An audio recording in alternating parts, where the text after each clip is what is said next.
देख रहे हैं न्यूज मूवमेंट और मैं हूं आपके साथ ज्योति कनौजिया। आइए रुक करते हैं खबरों की ओर। जनपद चित्रकूट से आने वाली श्री रामचरण पादुका यात्रा जनपद चित्रकूट के राजपुर से भगवान श्री रामचरण पादुका यात्रा कौशाम्बी में प्रवेश पहुंची। श्री रामचरण पादुका का दर्शन कर भाव विभोर हुए जनपद वासी।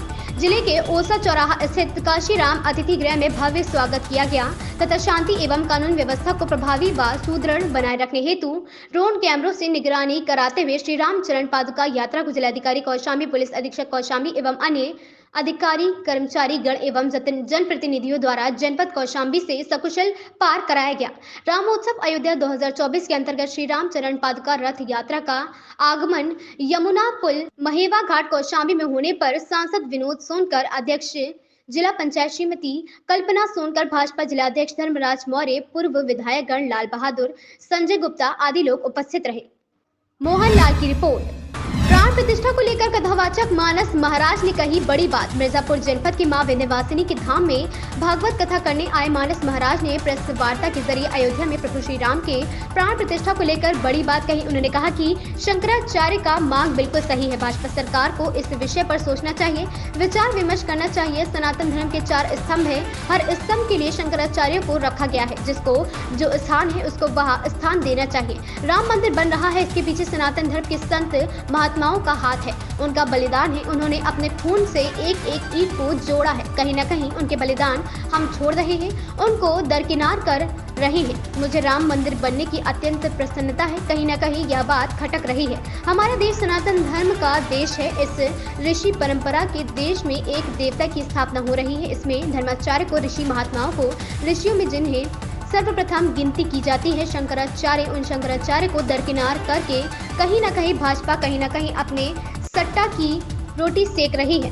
भले ही रोटी सेक यह मुद्दा बना दे। भाजपा ने मंदिर बनवाया है, लेकिन भाजपा का मंदिर मुद्दा नहीं था। भाजपा ने इसके पीछे मेहनत किया, इसके लिए वह धन्यवाद और साधुवाद के पात्र हैं। शिलान्यास मोदी जी के हाथों हो रहा है, इसका अत्यंत दुख है। संतोष गुप्ता की रिपोर्ट। में प्राण प्रतिष्ठा किया जा रहा है। इस दौरान शंकराचार्यों ने इसको वहाँ जाने से इनका देखिए, सबसे बड़ी बात यह है कि राम मंदिर बन रहा है, इसके पीछे सबसे पहले सनातन धर्म के संत महात्माओं का हाथ है, उनका संघर्ष है, उनका बलिदान है।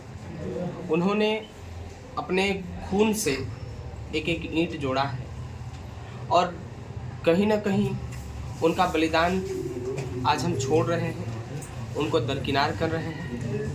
मुझे राम मंदिर बन रहा है, बड़ी प्रसन्नता है, अत्यंत प्रसन्नता है इस बात की कि राम मंदिर बन रहा है और बनना भी चाहिए था, बनकर तैयार भी हो गया है, इस बात की भी अत्यंत प्रसन्नता है। परंतु कहीं ना कहीं ये बात खटक रही है कि हमारा देश सनातन धर्म का देश है, ऋषि परंपरा का देश है और इस ऋषि परंपरा के देश में एक देवता के मंदिर की स्थापना हो रही है और इसमें धर्माचार्यों को, ऋषि महात्माओं को, ऋषियों को, जो ऋषियों में सर्वप्रथम जिनकी गिनती कही जाती है शंकराचार्य, उन शंकराचार्यों को दरकिनार करके कहीं न कहीं भाजपा सरकार अपने सत्ता की रोटी सेकने का प्रयास कर रही है और ये सत्ता की रोटी सेक करके भले ही आज ये दर्शा दे कि मंदिर भाजपा ने बनाया है, लेकिन भाजपा का मंदिर मुद्दा नहीं था। भाजपा ने इसके पीछे मेहनत किया है, ये भी धन्यवाद के पात्र है, साधुवाद के पात्र है। इसके पीछे भाजपा के कार्यकर्ता लगे भी रहे हैं, ये भी साधुवाद का पात्र है। लेकिन शिलान्यास मोदी जी के हाथों हो रहा है, इसकी अत्यंत इसका दुख है, क्योंकि ये स्थान शंकराचार्य का है और जहाँ सनातन धर्म के सर्वोच्च व्यक्ति नहीं रहेंगे, उस मंदिर स्थापना की, उस मंदिर की पूजा की प्रकल्प कहीं ना कहीं अधूरे रह जाएंगे और इस जीवन पर्यंत तक शंकराचार्यों के हृदय में भी कचोटता रहेगा। देश को भी ये बात खटकती रहेगी, ऋषि परंपरा के लोगों को भी ये बात कहीं ना कहीं खटकती रहेगी। इसलिए भारत सरकार से अनुरोध है कि एन केन प्रकार जो भी उनकी मांग है, शंकराचार्यों की जो भी मांग है, जो कहना चाहते हैं, उनके बातों को सोच करके, समझ करके, भले ही उनके हाथों से प्राण प्रतिष्ठा न हो, लेकिन उस कार्यक्रम में यदि सम्मिलित नहीं होते हैं तो जान लीजिए कि राम मंदिर की प्राण प्रतिष्ठा अधूरी है और जीवन पर्यंत तक अधूरी रहेगी। शास्त्रीय विधा, ऐसा कौन सी शास्त्रीय विधा का उल्लंघन किया जा रहा है कि जिससे वहाँ पर शंकराचार्य ने बहिष्कार किया जाने से? हमारे शंकराचार्य जी ने स्वयं बयान दिया कि हमारे धर्म के गौरव, राम मंदिर की स्थापना हो, उनके प्राण प्रतिष्ठा का कार्यक्रम हो, और राजनीतिक स्तर का व्यक्ति जिसका श्रेणी केवल भारत है, जिसकी राजनीतिक स्तर केवल भारत है, या फिर आप ये तो मानिए वर्ल्ड का नेतृत्व करते होंगे, परंतु भगवान का नेतृत्व करना साधारण नहीं है। यदि मैं कहता हूँ कि शंकराचार्य जी से योग्य है प्रधानमंत्री मोदी जी, तो मोदी जी करे राम मंदिर की स्थापना, प्राण प्रतिष्ठा में वो प्रमुख यजमान बने। यदि शंकराचार्य जी से योग्य नहीं है तो उनको अधिकार नहीं है। महाराज जी, सनातन धर्म कहाँ से, किस विधा की उल्लंघन किया जा रहा है? यहाँ पर ये चीज़ जानी कि नरेंद्र मोदी कर रहे हैं, तो नरेंद्र मोदी क्या ऐसा सनातन धर्म का विरोध हो रहा है जिससे? सनातन धर्म 4 स्तंभ कहे जाते हैं, धर्म अर्थ काम मोक्ष। आदि शंकराचार्य गुरु भगवान ने 4 पीठों की स्थापना किया, धर्म अर्थ काम मोक्ष के नाम से। चारों पीठ आप लोगों को विदित है, और चारों पीठों में एक एक शंकराचार्य उन्होंने बनाया, जिनको धर्म का स्तंभ कहा गया है, यानी पांव कहा गया। हाथ पांव, जैसे मनुष्य है तो 2 हाथ और 2 पैर, चलने के लिए पैर की आवश्यकता है और रहने सहने के लिए हाथ की आवश्यकता है। उसी प्रकार सनातन धर्म के 4 स्तंभ उन्होंने खड़ा किया, जिसको 2 पैर या हाथ मान सकते हैं, या 4 स्तंभ मान सकते हैं। वो 4 स्तंभ ही धर्म के नहीं आ रहे हैं, तो धर्म की पूर्ति कहाँ हो रही है और सनातन धर्म का आना कहाँ हो रहा है? महाराज जी देश के प्रधानमंत्री हैं मोदी जी, ऐसी बातें आप लोग के बीच या शंकराचार्य के बीच क्या बातें ऐसी खटक रही है कि आप लोग विरोध कर रहे हैं? राम देश के नहीं है, राम अभी तो ब्रह्मांड के हैं।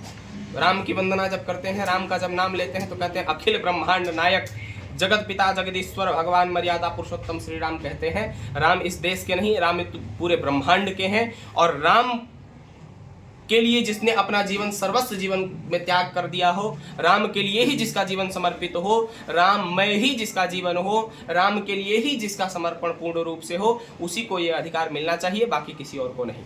चाहे देश का प्रधानमंत्री हो, चाहे देश का राष्ट्रपति हो, चाहे देश के लिए वो कुछ भी योगदान दिया हो, लेकिन जिसका जो स्थान है उसके लिए वो स्थान रहे तो उचित है।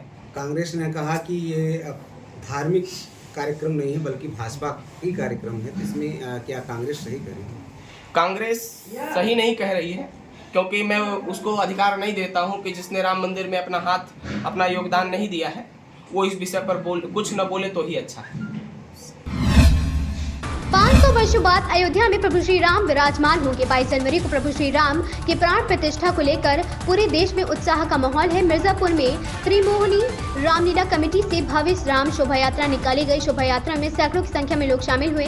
जय श्री राम के उद्घोष के साथ नगर के विभिन्न मोहल्लों से होकर शोभा यात्रा गुजरी। जगह जगह पर लोगों द्वारा शोभा यात्रा का स्वागत किया गया। प्रभु श्री राम दरबार की जगह जगह लोगों ने आरती उतारी। घंटे, घड़ियाल और नगाड़ों से पूरा नगर क्षेत्र गुंजायमान हो उठा। अयोध्या में 22 जनवरी को होने वाले राम भगवान श्री राम की प्राण प्रतिष्ठा को लेकर पूरे देश में तैयारियों का सिलसिला जारी है। मंदिरों पर शुरू हुए भजन कीर्तन के साथ ही 22 जनवरी को किस तरह भगवान श्री राम के प्राण प्रतिष्ठा के उत्सव को मनाया जाएगा, इसको लेकर तैयारी जोर शोर से की जा रही है।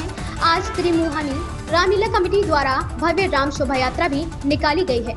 शोभा यात्रा में केसरिया रंग के परिधान पहने स्त्री, पुरुष, बच्चे और बूढ़े सभी पर चढ़कर शामिल हुए। संतोष गुप्ता की रिपोर्ट। ईंट भट्टे वाले मजदूरों को दी गई टीबी बचाव की जानकारी।